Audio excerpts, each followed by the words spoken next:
Young Sheldon Season 7 will finally be the Big Bang Theory it's supposed to be. Despite the countless plot inconsistencies between the Chuck Lorre co-created shows, the writers maintain that they still exist in the same universe. Because of this, Young Sheldon is forced to end with 7 seasons despite its continued success. When the spin-off debuted, it primarily functioned as Sheldon's origin story, with the rest of the Coopers playing a role in his arc.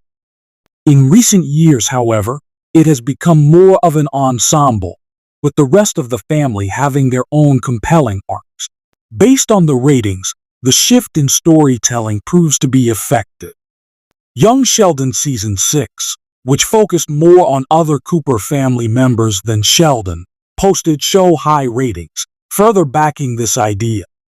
Interestingly, however, it's the year when Sheldon was the least prominent that he has ever been in his own show. Despite this, Young Sheldon is still his series, so it's only fair that in its final year, it goes back to its roots as his origin story. While the specifics of the upcoming season are still being tightly kept under wraps, a brand new detail hints that it will finally be the Big Bang Theory prequel that it's meant to be. Lorre confirmed that young Sheldon will tackle Sheldon's story until he is 15 years old. This means that the show's final season will go beyond his years in Medford, Texas, and into his earliest days in Pasadena, California. For context, Sheldon started his postgraduate studies at Caltech when he was just 14 years old, which means that when he finishes his study abroad program in Germany, he will be done at East Texas Tech at the end of the year. Based on the Big Bang Theory canon, the boy genius has an eventful year ahead of him.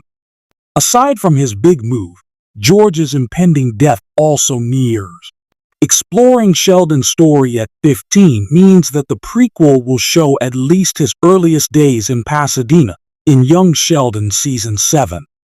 The Big Bang Theory did reveal some snippets of what his life was like when he first started at Caltech, back when he still hadn't met Leonard and subsequently became friends with Raj and Howard. That being said, the nerd-centric sitcom never really got the chance to fully explore that time in his life. He oddly barely talked about it, giving Lorre and his writers the creative leeway to craft it the way they want to. Perhaps, the creative behind Young Sheldon will also realize how much of Sheldon's story is left to be told. With a little bit of rebranding, the comedy can continue by following him in his years trying to make Pasadena his new home, while the rest of the Coopers deal with their drama back in Medford. Doing so will allow young Sheldon to properly transition from Ian Armitage's version of Sheldon to Jim Parsons.